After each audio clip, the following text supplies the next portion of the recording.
Hello everyone, this is Doug, and in this lesson we are going to start talking about how to name ionic compounds.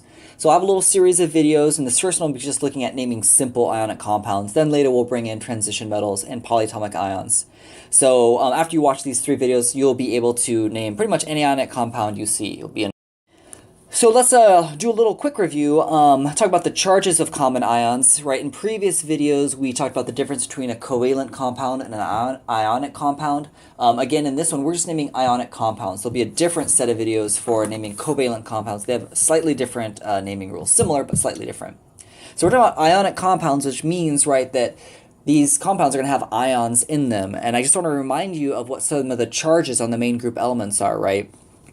You may remember the noble gas rule that says that every element wants to have the same number of electrons as its nearest noble gas.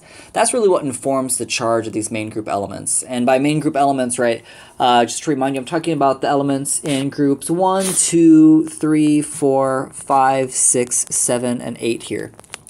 And so if I take a look at something, for example, in group 1, right, so like lithium, I'll just write up over here. If I look at something like lithium, right, lithium is only one away from helium, so it wants to have the same number of valence electrons as helium. Lithium has one valence electron, and so what it's going to do is it's going to give up that one valence electron, right, to become just straight up lithium. If it gives up that one valence electron, it has a +1 charge on it. But that same thing can be said of hydrogen, right? It will also become H+. Sodium, everything, in fact, in, everything in that group, right, group 1, is going to end up having a +1 charge on it. So we can just say generically that everything in group 1 is going to have a +1 charge. If I go and I look at group 2, everything in group 2 is going to have a +2 charge on it when they are in an ionic compound, right? If you take a look at calcium, it has 2 valence electrons. Calcium wants to look like its nearest noble gas, which is argon. So instead of having the 20 electrons that calcium has, it's going to end up losing 2 electrons to have 18.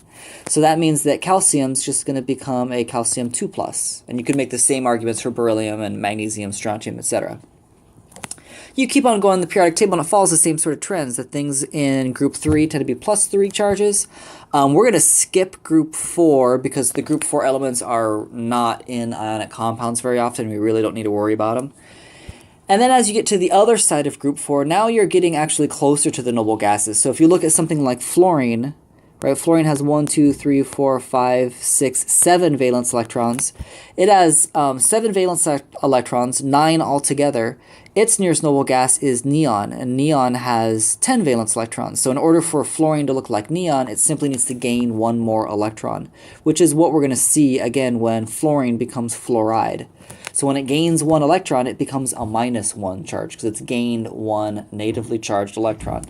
And so all the fluorine, chlorine, bromine, iodine, all those halogens, they all are going to have a -1 charge on them.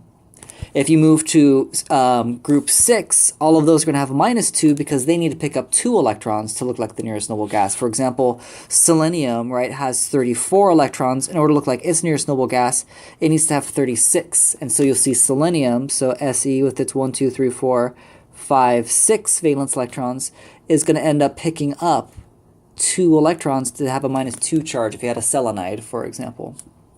So all the things in group 6 are -2, and then you can imagine you can make the same arguments for group 5. Nitrogen, phosphorus, arsenic, for example, having a -3 charge is very common for them.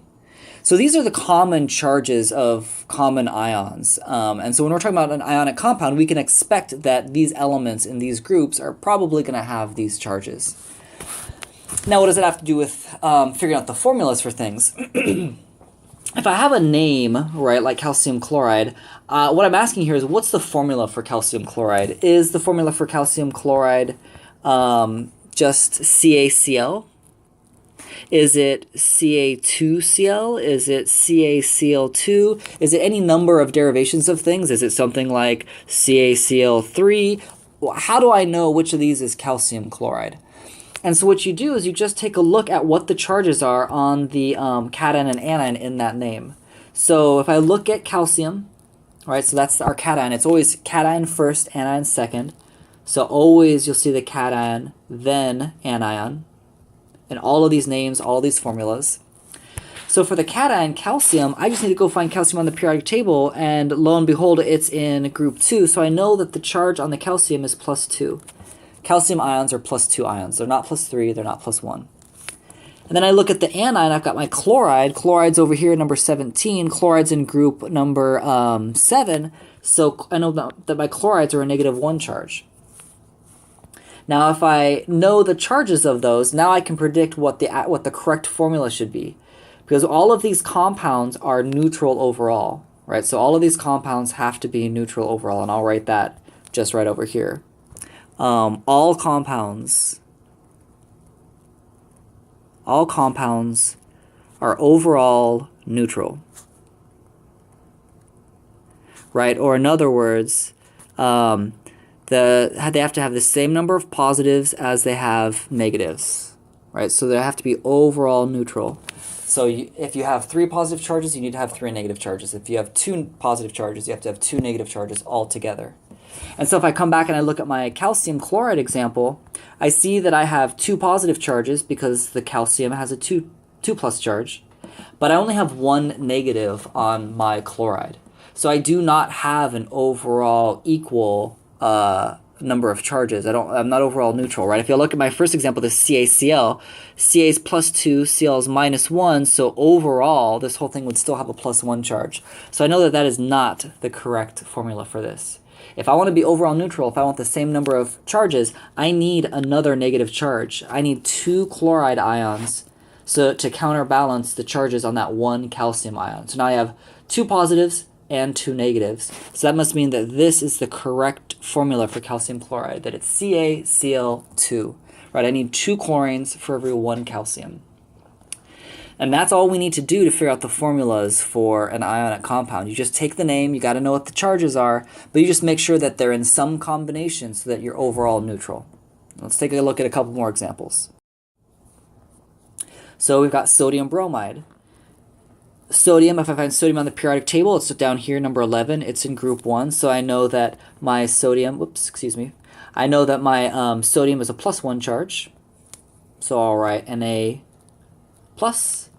And I've got bromide. Bromide's over in group 7. It's negative charge, so -1 charge. So my bromide's -1. And in this example, my sodium's +1 and my bromine's -1. So I'm good. I'm perfect. I've got 1 positive charge, 1 negative charge. That's all I need. So I know that my overall formula for sodium bromide is simply NaBr. That's it. No subscripts, not Na2Br or anything like that. It's just NaBr, 1-to-1 relationship. If I take a look at my barium sulfide, barium is a +2 charge, sulfide is a -2 charge, right? Because barium's right here in group 2, sulfide's over here in group 6. So that's what the charges are on those two. And again, it looks like I'm set. I've got a barium that has a +2 charge and a sulfur that has a -2 charge. So I just need a 1-to-1 relationship between those two, BAS. And that's it. Let's take a look at one more example, lithium oxide. Lithium apparently is a +1 charge because it's in group 1. And oxide is a -2 charge because it's in group 6. Here they are not equal, so I need to double up something. It looks like I have 2 negative charges, but I only have 1 positive charge, so I need an extra positive thing. I need to have an extra lithium. So now if I have 2 lithiums, that's 1 positive charge, 2 positive charges, balances out my -2 charges. So now we're at Li2O. So apparently lithium oxide is Li2O, 2 lithiums for every 1 oxygen. And that's really all there is to it. For these simple compounds that are from the main group elements, the representative elements, that's all you need to know. You just need to be able to read the periodic table to get those charges pretty quickly, and then you just combine them in ways so that they're overall neutral. And that's really it. So in the next lesson, I will incorporate a little bit more complexity with polyatomic ions, because these are all examples of monoatomic ions. So in the next video, look for polyatomic ions, and then lastly, we'll talk about those transition metals. All right, take care.